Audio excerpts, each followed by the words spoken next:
Dimba DIMBHA म्हणजे diabetes मुक्त भारत अभियान. सो STEM म्हणजे स्कॅनिंग, ट्रीटमेंट, एक्सरसाइज, डाएट आणि माइंडसेट. आता जीवनशैलीचे आजार जसं डायबिटीज बरोबर ब्लड प्रेशर आहे, वाढलेलं वजन, स्थूलपणा आहे, थायरॉइड डिसीज आहे, PCOD स्त्रियांमध्ये दिसणारा हा त्रास आहे. असे अत्यावश्यक असे 30 रिपोर्ट आपण विदिन 10 मिनिट्स करतो आणि या रिपोर्टनुसार मग आपलं हे लोकेशन ठरतं. A म्हणजे नॉर्मल, B म्हणजे ओव्हरवेट, C म्हणजे प्री डायबिटीस आणि D म्हणजे डायबिटीस. आणि मग ह्या लोकेशनप्रमाणे STEM प्रोग्राम आपण त्यांना सांगतो, समजावून सांगतो आणि मग याच्यातनं आपल्याला 2 गोष्टी करता येतात. प्रिव्हेन्शन पण करता येतं आणि रिव्हर्सल पण करता येतं.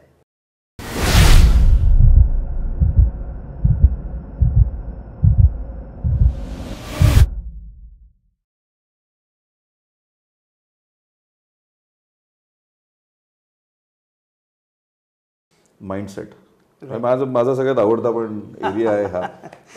कारण माइंडसेटवरती येऊन सगळ्या गोष्टी थांबतात. आपण स्कॅनिंग केलं, ट्रीटमेंट केलं, एक्सरसाइजेस केले, डायट्स केले, सगळं केलं, पण माझी जर मानसिकताच नसेल की मला डाऊट कायम राहतो मनामध्ये की यार हे माझं खरंच होईल का, बरं वाटेल का, मी शुगरमधनं बाहेर येईन का, हा कायम प्रश्न मनामध्ये राहतो. तर ही मानसिकता चेंज करण्यासाठी किंवा त्याच्यासाठी तुमच्याकडे काय प्रोग्राम्स आहेत आणि तुम्ही ते कसे राबवता? बघा, सुरुवातीलाच मी तुम्हाला सांगितलं STEM. सो M हा जो आहे हा माइंडसेट आहे. आपण लिहिताना STEM आडवा लिहितो, पण माझ्या दृष्टिकोनातनं असं धरून चाललं की तो एक पिलर आहे आणि वरती 1/4 फक्त आहे स्कॅनिंग, ट्रीटमेंट, एक्सरसाइज, पण 75% इज माइंडसेट. आणि हे माइंडसेट चेंज करण्याचं महत्त्वाचं काम आम्ही या ठिकाणी करतो. कारण आपल्या शरीरात सुरू होणारे बऱ्यापैकी सर्व आजार शेवटी पहिल्यांदा मनात सुरू होतात. बरोबर. Our body is a reflection of our mind. आणि मग याच्यामध्ये जर स्ट्रेस असेल, नको त्या गोष्टीवर सारखा ओव्हर द पिरियड, 2 दिवसाचा स्ट्रेस तुम्हाला काही त्रास देत नाही, पण छोटा स्ट्रेस 2 वर्ष, 3 वर्ष, 5 वर्ष, 10 वर्ष तुमची बॉडी डिटोरिएट करतो. वाय? स्ट्रेस हार्मोन्स तयार होतात. आणि हे सगळे स्ट्रेस हार्मोन्स, स्पेशली कॉर्टिसॉल धरूया आपण, ॲड्रिनालिन धरूया, हे काय करतात? इन्शुलिनला काम करू देत नाहीत. जर इन्शुलिनला काम करू नाही दिलं तर बॉडी जास्त इन्शुलिन तयार करते, इन्शुलिन रेजिस्टन्स होतो, सगळे आजार वाढतात. सो डिस्ट्रेस करणं फार महत्त्वाचं आहे. आणि म्हणून याच्यासाठी आम्ही काही एज्युकेशन प्रोग्राम्स केलेले आहेत. एव्हरी संडे सकाळी 10 ते 11 हेल्थ एज्युकेशन सेमिनार असतो. ह्याच्यामध्ये पूर्ण फॅमिलीला जी माहिती मिळायला पाहिजे, मग स्ट्रेस डिटॉक्स कसं करायचं, डिटॉक्स कसं करायचं, हे सगळं शिकवतो. इवन संध्याकाळी आमच्याकडे त्याच दिवशी 4 ते 5 मध्ये बुक क्लब आहे. छान छान चांगली चांगली पुस्तकं या ठिकाणी आमच्या ह्या सगळ्या टीममधली लोक त्यांना शिकवतात. आणि पेशंटसुद्धा हे वापरून, हेल्थ सीकरसुद्धा हे वापरून ते आम्हाला सांगतात की या पुस्तकाने मला खूप सारा फरक पडला. सो स्ट्रेस आपण घालवतो, पण याची सुरुवात बॉडीतनं कशी करतो? पहिली राईट स्लीप. बघा, रात्रीची झोप इतकी महत्त्वाची आहे. ती डिवाईन झोप आहे, ती नुसती बॉडीसाठी नाही आहे, ती माइंडसाठी सुद्धा आहे. आणि म्हणून रात्री 10 ते सकाळी 6 ॲटलिस्ट 7-8 तास तुम्ही झोपायला पाहिजे. बऱ्याच वेळा लोक 12 वाजता, 1 वाजता, 2 वाजता ब्रह्ममुहूर्त टळून जातो, ब्रह्मांड तुम्हाला काम नाही करत. सो ते आम्ही शिकवतो. सकाळी उठल्यानं तुम्ही एक्सरसाइज करा, दिवसभर हे डाएट फॉलो करा. दिवसभर तुमची माइंड कसं राहायचं, सकाळी ग्रॅटिट्यूड शिकवतो. आमच्याकडची बरीच लोक ग्रॅटिट्यूड जर्नल लिहितात. सकाळी उठल्यानंतर आम्ही काही अशा चांगल्या प्रार्थना तयार केलेल्या आहेत, त्या प्रार्थना त्यांना ऐकायला लावतो. आणि दिवसभर काही चांगली पुस्तकं देतो, माइंड रिलेटेड पुस्तकं देतो, तीही वाचतात. सत्संग करायला सांगतो, व्हिडिओज बघायला सांगतो. आणि लिटरली काही लोकांना, आणि आमच्याकडचा जो हेल्थ स्कॅन, एकदा आम्ही प्रयोग केला की एक व्यक्ती आमच्याकडे आली, थोडी स्ट्रेसफुल होती. मी त्याला विचारलं की बाबा काय स्ट्रेस आहे? ते म्हटले आहे जरा वगैरे. म्हटलं शांत बसा. आणि तेवढ्यात आमच्याकडे बरोबर 11:10 एक प्रार्थना सुरू होते. ओके. आपले जेवढे डिंबा सेंटर्स आहेत सगळे डिजिटली एकमेकांना जोडल्याने ही प्रार्थना सगळे ऐकतात. आणि ते डोळे मिटून बसले. आणि पहिल्यांदा आम्ही त्यांचा हेल्थ स्कॅन केला तेव्हा 35चा रिपोर्ट आला होता, नॉर्मली 15 पाहिजे. आणि ज्यावेळेस त्यांनी एक 10 मिनिटामध्ये ती प्रार्थना ऐकली, ते म्हटले मला बरं वाटतं हो. म्हटलं चलो देखेंगे क्या होता. आणि म्हणून आम्ही त्याचे परत हेल्थ स्कॅन केला. लिटरली 15च्या खाली त्यांचा रिपोर्ट आला होता. आणि त्यांना तो दाखवला. He was shocked. तो म्हटलं मनाचा एवढा बॉडीवर परिणाम होतो, प्रचंड होतो. आणि मग हे अशा पद्धतीने आपण स्ट्रेससुद्धा लोकांचा घालवतो. छंद जोपासायचं सांगतो, स्पेशली जे लोक रिटायर्ड असतात. यांनी बागकाम करावं, काही काही छोटे गोष्टी, तुम्हाला अजून काही समजा वॉकिंग करता असेल ते करावं, काही हास्य क्लब आहेत, ग्रुप्स आहेत, हे सगळ्या गोष्टीचा आपण त्या एसडीएम प्रोग्राममध्ये इन्क्लूड केलेल्या आहेत. Wow. 75% mindset, scanning, treatment, exercise, diet इथपर्यंत फक्त 25% आहे. राईट. सो टोटल जो काही तुमचा जो काही टिपिकली जो रोग म्हणतो आपण डायबिटीज जसा हे आहे, त्या डायबिटीजचा खरा म्हणजे मूळ त्याचं जे आहे ते माइंडसेट आहे. म्हणजे सगळ्या ह्याच्यामध्ये त्याचं माइंडसेट आहे. आता तुम्ही म्हणालात की बुक क्लब आहे, तुम्ही लोकांना वाचायला सांगता, तुम्ही त्यांना त्या प्रार्थना म्हणायला सांगता, ग्रॅटिट्यूड म्हणायला सांगता. तुम्ही आता केस स्टडी पण सांगली, खूप इंटरेस्टिंग वाटलं मला. तर हे सगळं करत असताना लोकांचे साधारणपणे ह्या बाबतीतले फीडबॅक्स कसे आहेत? कारण हे जाणून घेणं फार महत्वाचं आहे. त्याचं काय? खुश आहेत. पहिली गोष्ट, जेव्हा क्लिनिकमध्ये जेव्हा आमचे लोक येतात ते वातावरण बघूनच ते म्हणतात की हे हॉस्पिटल वाटत नाही. इथं आमचे सगळे स्टाफ शेवटी हे रिफ्लेक्शन त्यांच्यावर पण आहे. तिथलं वातावरण खूप चांगलं आहे आणि ह्या सगळ्या गोष्टी त्यांना दिसायला लागतात. आणि पहिल्यांदा जेव्हा त्यांचा आजार का झाला आणि आपल्याकडे काय त्यांच्यासाठी उपलब्ध आहे, एक योग्य साजेसा वेळ जेव्हा त्यांना आपण दिला ना, तेव्हा त्यांच्या दृष्टिकोनातून स्ट्रेस तिथं कमी व्हायला सुरू. कारण बऱ्याच वेळा काही भ्रामक कल्पना घेऊन लोक इथं आलेले असतात, भीती घेऊन आलेले असतात. आमचं पहिलं काम त्यांना शांत करणं, माइंडसेट त्यांचा राईट करणं आणि मग योग्य वेळी योग्य माहिती देत देत देत फॉलो करत त्यांना डायबिटीज रिव्हर्स करण्यासाठी आम्ही त्याला हँड होल्डिंग म्हणू शकतो. अशा गोष्टी. आता जसं मगाशी तुम्ही म्हटलं की माइंडसेट 75, माइंडसेटचा रोल सगळीकडे आहे. ॲक्च्युली एसडीएम प्रोग्राममध्ये सगळ्यांचं कॉन्ट्रीब्युशन इक्वल आहे, पण माइंडसेट दिसत नाही आहे, पण त्याचा गाभा जास्त आहे, त्याचा इफेक्ट जास्त आहे. 20% ईच धरू आपण तसं, जर का आपण वजनाने धरलं, पण शेवटी माइंडसेट आहे. सो डॉक्टर साहेब, तुम्ही आता माइंडसेटवरती बोललो, खूप इंटरेस्टिंग एरिया आहे हा. पॉईंट फार महत्त्वाचा होता. पण आणि त्याच्या तुमच्या पहिल्या ह्याच्यामध्ये तुम्ही एज्युकेशनबद्दल बोललात, राईट? सो ते तुमचं मिशन मला फार इम्पॉर्टंट वाटलं. त्यात एज्युकेट हा शब्द आलेला आहे. सो एज्युकेशनच्या दृष्टिकोनातनं आपल्याकडे काही असे टेक्नॉलॉजी वापरून तुम्ही काही ॲप्स किंवा असे काही बनवलेत का? त्याच्यावरती काही आहे का? जोपर्यंत ती व्यक्ती, कुठलीही व्यक्ती स्वतः नॉलेज घेऊन त्यांची हेल्थ स्वतःच्या ताब्यात घेत नाही, अदरवाईज लॉंग लास्टिंग रिझल्ट्स येत नाही. त्यांचं कॉन्ट्रीब्युशन तिथं पाहिजे. पण अवेअरनेस इज फर्स्ट आणि एज्युकेशन इज सेकंड. सो आपण त्यांना एज्युकेट करतो आणि ते त्यांच्या घरीसुद्धा करावेत म्हणून आपण आपल्याकडचे जे डिजिटल मीडियाज आहेत त्याचा भरपूर वापर करतो. WWC डिंबा ह्याचं एक आपण ॲप तयार केलेलं आहे आणि हे ॲपमध्ये तुम्हाला वेगवेगळे व्हिडिओज बघायला मिळतात. याच्यामध्ये पेशंट टेस्टिमनीज मिळतात, याच्यामध्ये डाएट रेसिपीज मिळतात, याच्यामध्ये जवळपास आपल्याकडे 150 एक्सरसाइजचे प्रकार आहेत ते पण मिळतात. आणि अशा पद्धतीने हे ॲप डाउनलोड करून WWC डिंबा कोणी तिथं तुम्ही हे एज्युकेशन घेऊ शकता. इनफॅक्ट काही यातलं पार्ट जो आहे तो फ्री आहे, any general population can use. Second, YouTube channel आहे आपलं, WWC डिंबा यूट्यूब चॅनल आहे. ह्या यूट्यूब चॅनलवर बघून तुम्हाला रील्स आहेत, त्याच्यामध्ये काही व्हिडिओज आहेत, मराठी हिंदीमधले आहेत काही गोष्टी, आणि ऑफकोर्स त्याच्यामध्ये काही डाएट रिलेटेड रेसिपीज पण आपण दिले. सो याचा वापर करून ते स्वतः एज्युकेट करू शकतात त्यांच्या फॅमिलीला. आणि दर संडेचं आपलं एज्युकेशन सेमिनार तर आहे, लाईव्ह असतं. त्याच्यानंतर बुक क्लब पण आहे. तो अशा पद्धतीने एज्युकेशन पार्ट आपण त्यांच्या घरामध्ये जाऊन त्यांना देतो. आणि जेव्हा फॉलोअपला जेव्हा ही व्यक्ती पेशंट्स येतात तेव्हा ते सांगतात की ह्या तुमच्या व्हिडिओमधला हा पॉईंट मला फार आवडला किंवा हा कळला नाही, तेव्हा आम्हाला आनंद होतो की ॲटलिस्ट लोक हे बघतात आहे. आणि याच्यामधली अजून एक महत्त्वाची गोष्ट की जेव्हा एंटायर फॅमिली हे वॉच करतात, आई वडील बघताना जेव्हा लहान मुलं हे बघतात तेव्हा त्यांच्यावरती आत्ताच हेल्दी राहण्याचा संस्कार होतो.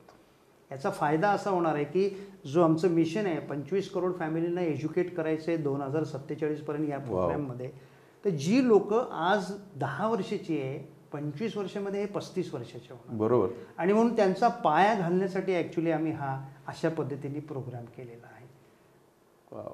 दिस इज इंटरेस्टिंग. दिस इज मला हीच गोष्ट फार आवडली की तुमचा जो मिशन आहे 25 कोटी लोकांचं आणि एज्युकेशन, राईट? सो ही गोष्ट फार महत्वाची आहे इन टर्म्स ऑफ लोकांपर्यंत पोचून तुम्ही त्यांना हे एज्युकेट करता. म्हणजे जरुरी नाही आहे की त्यांनी तुमच्याकडे आलंच पाहिजे आणि हे केलं पाहिजे. पण मग हे करत असताना, हे तुम्ही लोकांपर्यंत पोचून हे करत असताना समजा कुणाला काही अडचणी आल्या किंवा त्याच्यामध्ये काही समजलं नाही तर तुमच्याकडे हे आहे का, म्हणजे येऊ शकतात? युजली बरोबर आहे. युजली आता आमची सगळी जी टीम आहे एंटायर एक 25 ते 30 लोकांची टीम आहे. याच्यामध्ये काही डॉक्टर्स आहेत, काही डायटिशियन्स आहेत, काही फार्मसिस्ट आहेत.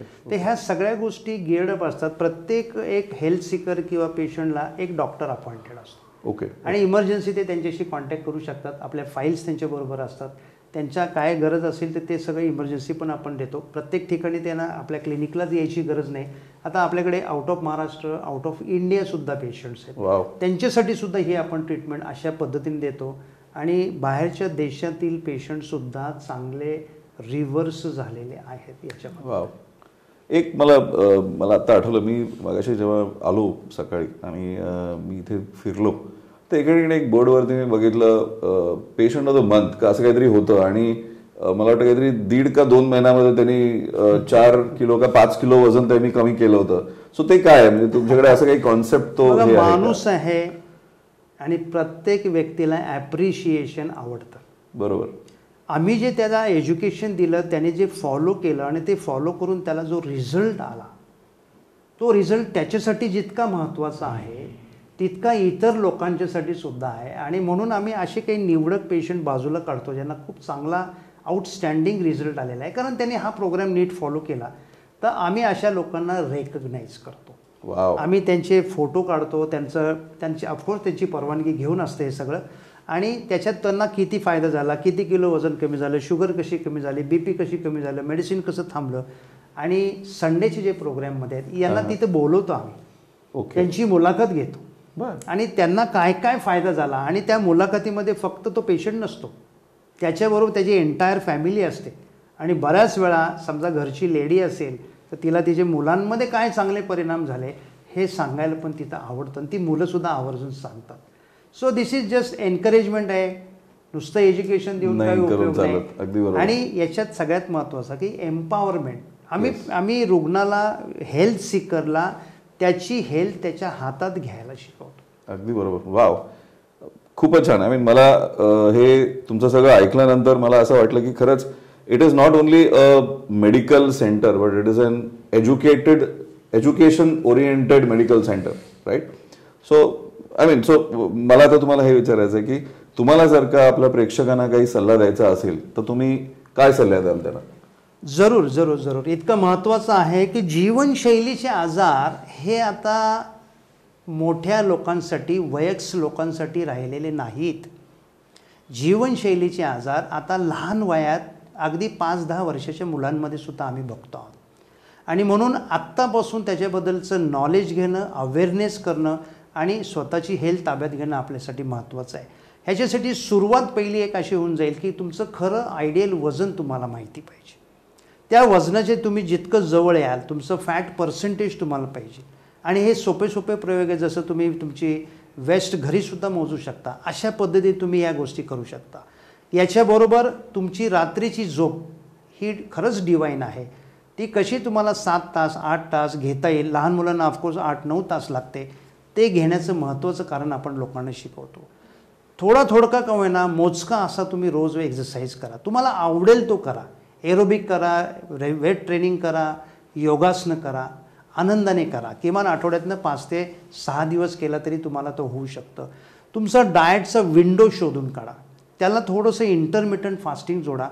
पोटभर खा, नैसर्गिक खा, पण रिफाईंड गोष्टी, हॉटेलिंग, बेकरी प्रॉडक्ट, शुगरच्या गोष्टी जितक्या कमी करता येतील तेवढ्या जरूर करा. कधीतरी एन्जॉय करायला आमची ना नाही, मी सुद्धा कधीतरी हे करत असतो. आणि हे सगळं करत असताना माइंडसेट कसं एक तुमचं पॉझिटिव्ह राहील हे तुम्ही बघा. आपल्याकडे जे ॲप्स आहेत त्याची मदत घ्या. आणि याच्याबरोबर वर्षातनं एकदा स्पेशली वयस्कांना एक टोटल तुमच्या बॉडीचं एक इन्व्हेस्टिगेशन करून घ्या. कारण बरेचसे आजार हे स्लो इन्सिडियस वाढत असतात. तुमचे BP किती आहे, तुमचं ECG कसं आहे, तुमचे कोलेस्ट्रॉल कसं आहे, थायरॉईड कसं आहे, आणि सगळ्यात महत्त्वाचं इन्शुलिन लेवल्स काय आहेत. इन्सुलिन तुमच्या बॉडीमध्ये नॉर्मल कसं राहील आणि हे आजार तुमचे कसे कमी होतील हेच करा. आणि आमचं पण हेच मिशन राहील की तुम्ही आमच्याबरोबर या, स्वतः तुमची हेल्थ ताब्यात घ्या, तुमची फॅमिली यातनं बाहेर काढा. आणि मग आपण भारताला खरंच हेल्दी आणि ऑफकोर्स हे वेल्दी केल्याशिवाय राहणार नाही. आमचं मिशन तुमच्या साथीनेच पूर्ण होणार आहे. थँक्यू. अप्रतिम मेसेज दिला आहे तुम्ही सगळ्यांना. मला एक 3 दिवसापूर्वी मी वाचत होतो, एक श्लोक माझ्या नजरेस आला. मी तुम्हाला तो वाचून दाखवतो, फार महत्वाचा आहे आपल्या ह्याच्यासाठी. शरीर माध्यम खलु धर्म साधनम युक्तहार विराहस्य युक्त चेतस्य कर्मसु युक्त स्वप्ना व बोधस्य योगो भवती दुःख. ह्याचा अर्थ काय? The body is the primary instrument for fulfilling one's duties.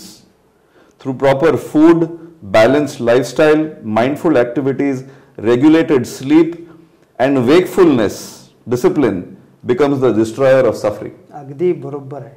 100% agree with you.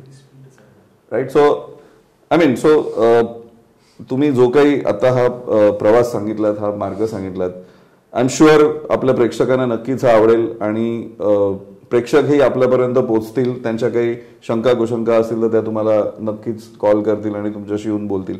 पुन्हा आपल्याला आणखीन बरंच याच्यावरती डिटेलमध्ये बोलायचं आहे, तर आपण पुढच्या काही एपिसोड्समध्ये आपण तुमच्याशी आणखीन डिटेलमध्ये बोलू. जरूर. तोपर्यंत थँक्यू सो खूप धन्यवाद. सो एस्टेड एम हा एक फक्त प्रोसेस नाही, तर हा एक मार्ग आहे तुम्हाला निरोगी ठेवण्याचा. आणि जसं डॉक्टर साहेबांनी सांगितलं की ही प्रोसेस जर तुम्ही व्यवस्थितपणे पाळलीत तर निरोगी राहण्याचा हा एक उत्तम मार्ग आहे. हेल्थ इज वेल्थ ज्याला आपण म्हणतो. सो मला फक्त एवढंच म्हणायचं आहे की नक्कीच तुम्हाला हा एपिसोड आवडला असेल आणि असे बरेचसे काही नवीन नवीन एपिसोड्स आम्ही घेऊन येतोय, फारच लवकर घेऊन येतोय. डॉक्टरांसोबत आपण बोलत राहू पुढे आणि त्यांच्याशी आपण चर्चा करत राहू. निरोगी कसं राहायचं आणि डायबिटीज मुक्त भारत कसं आपण बनवायचं. सो पुन्हा आपण भेटू पुढच्या एकोज ऑफ फेम या सदरामध्ये नवीन लोकांना घेऊन, नवीन सेलिब्रिटीजना घेऊन. तोपर्यंत धन्यवाद.